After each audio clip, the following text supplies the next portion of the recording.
Olá, eu sou Lenira Pereira da Silva, doutora em Educação Matemática, professora do Instituto Federal de Sergipe, campus Aracaju, da coordenadoria do curso de licenciatura em Matemática. Sou de pele clara, cabelos castanhos claros e lisos, olhos castanhos e estou usando uma blusa azul marinho. Ao fundo tem uma parede em relevos de cor branca. Venho apresentar o trabalho de título Atuações da Docência em Matemática na Rede Federal de Educação Tecnológica de Sergipe, 1909-2002, um estudo comparativo de gênero. Este trabalho se insere no campo de pesquisa da Rede Federal de Ensino e apresenta um extrato de uma pesquisa em andamento no Instituto Federal de Sergipe, campus Aracaju.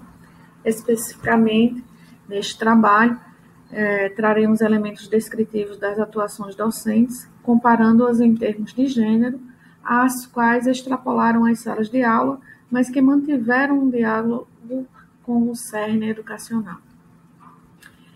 Em termos de rede de ensino, oficialmente, a rede foi criada em 1909 pelo então presidente Nilo Peçanha, que, por meio do decreto 7.566, instituiu 19 escolas de aprendizes e artífices nas unidades federativas do Brasil. Dentre elas estava a unidade da capital sergipana, em Aracaju. Dentro do marcador temporal estabelecido neste trabalho, a Rede Federal de Educação Tecnológica passou por 4 transformações: Escola de Aprendizes e Artífices, Liceu Industrial, Escola Industrial e Escola Técnica. Em Sergipe, embora criada oficialmente em 1909, a Escola de Aprendizes e Artífices de Aracaju foi inaugurada em 1º de maio de 1911, embora não haver um ambiente muito favorável, segundo Fonseca, 1986. Em 1937, através da Lei 378, de 13 de janeiro, ela passa a ser denominada Liceu Industrial de Aracaju, e em 1942, por força da Lei Orgânica do Ensino Industrial, passa a ser denominada Escola Industrial de Aracaju. Ambas as instituições estavam vinculadas ao Ministério da Educação e Saúde. Passadas pouco mais de 2 décadas, através da Lei 8.948, de 1994, deu-se início a mais uma mudança estrutural na rede de ensino, e as unidades educacionais passam a ser denominadas de Centros Federais de Educação Tecnológica, Cefet. Essa mudança deveria ocorrer paulatinamente à medida que as instituições se estruturavam para se adequar ao decreto. Em Sergipe, essa transformação somente ocorreu em 2002, o que finaliza e justifica o nosso marcador temporal, pois a estrutura da rede Cefet se diferenciava das anteriores no oferecimento dos níveis de ensino. Em 2015, por meio do projeto de base Galeria Respeito, construindo uma memória dos professores de matemática da Rede Federal de Sergipe, foi feita a seguinte pergunta: você sabe quem foram os professores de matemática que já passaram pela instituição desde a sua criação? Ninguém sabia dizer. Todos estavam mortos institucionalmente, mesmo que alguns ainda estivessem vivos. O projeto tornou-se relevante, tendo em vista que desde 2006 o campus Aracaju oferece o curso de licenciatura em matemática. Desde então, a investigação vem se desenvolvendo e a cada ano um aspecto da docência é tomado como foco, mas tendo como objetivo principal construir uma história dos docentes da área de matemática que atuaram na Rede Federal de Educação Profissional, Científica e Tecnológica de Sergipe desde os primórdios de sua criação, não somente identificando os agentes promotores da educação matemática, mas também criando um acervo caracterizante das ações docentes. Neste trabalho, como já foi dito, nós traremos dados colhidos e catalogados, fazendo um comparativo para as ações docentes e discriminando-as por sexo. No tocante ao aspecto metodológico, a pesquisa se caracteriza como sendo qualitativa do tipo histórico-bibliográfica, pois a fonte de dados principal são os dados colhidos no acervo do Arquivo Histórico do Instituto Federal de Sergipe, especificamente documentos do tipo portarias, revistas institucionais e publicações de jornais da época. O acervo institucional catalogado nos fornece até o momento 72 docentes, sendo 22 professoras e 50 professores.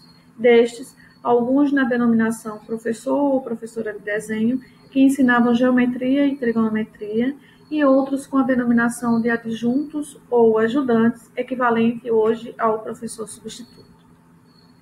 Dentro do quantitativo docente e seu vínculo institucional, dentro do vínculo efetivo, nós identificamos 43 docentes, sendo 34 professores e 9 professoras. Com o vínculo institucional provisório, nós identificamos 29 docentes, sendo 16 professores e 13 professoras. Em termos de valores absolutos, houve claramente uma hegemonia masculina, principalmente nos vínculos efetivos, com leve tendência também nos vínculos provisórios. Esse fato foi perceptível especialmente na fase intitulada Escola Técnica. Quando passamos a olhar as ações docentes, elas extrapolaram em muito a sala de aula. Ambos os sexos atuaram em comissões com portarias de trabalho e também em gestão administrativa. Aliás, esse é um fato bem marcante na instituição. Os professores e professoras de matemática sempre ocuparam cargo de gestão em todas as fases da instituição. No entanto, foi perceptível também que, hierarquicamente, os homens ocuparam cargos de maior posição que as mulheres, chegando inclusive ao cargo de direção geral, que hoje seria a reitoria. Dentro das ações docentes, com vínculo institucional efetivo, nós identificamos que 27 docentes assumiram posições de gestão ou trabalhos em comissão. Destes, 21 foram professores e 6 foram professoras. Dentro do vínculo institucional provisório, nós identificamos que 22 docentes agiram em comissões de trabalho por portaria, sendo que 12 foram professores e 10 foram professoras. Também identificamos que 23 docentes não fizeram parte de nenhuma gestão e de nenhuma comissão de trabalho. Destes, 17 foram homens e 6 foram mulheres. O destacável desta análise é que, em termos de valores absolutos, não houve uma discrepância entre os percentuais. Para o contrato provisório, 69% das mulheres exerceram atividades de comissão, enquanto que somente 25% dos homens ocuparam essas mesmas posições. Não há como afirmar que essas escolhas significavam confiança na execução da tarefa pelas mulheres, ou se elas eram designadas para que os homens se ocupassem menos. Podemos supor que existia aí um tipo de relacionamento separatista, uma relação conflituosa nos moldes que especifica Dominique Julliard. Como considerações finais, a gente diz que, assim, professores da área de ciências exatas possuem um papel fundamental em sua estrutura educacional. Assim sendo, a matemática como ciência-mãe, para referir da área educacional, nada mais adequado que relacionar a atuação dos professores de matemática ao reconhecimento social de excelência na qualidade que a Rede Federal de Ensino possui no Estado. Ainda há muito que analisar nos dados colhidos. É preciso compreender algumas questões inerentes à atuação docente, principalmente em sala de aula. Iniciamos uma composição da história da educação matemática, trazendo dados sobre a docência em matemática na Rede Federal de Educação Profissional, Científica e Tecnológica de Sergipe. As próximas etapas da pesquisa será refinar ainda mais as informações contidas nos documentos, esclarecendo fatos relativos ao exercício da docência em matemática por professores de áreas não afins e também identificar currículos praticados. Muito obrigada.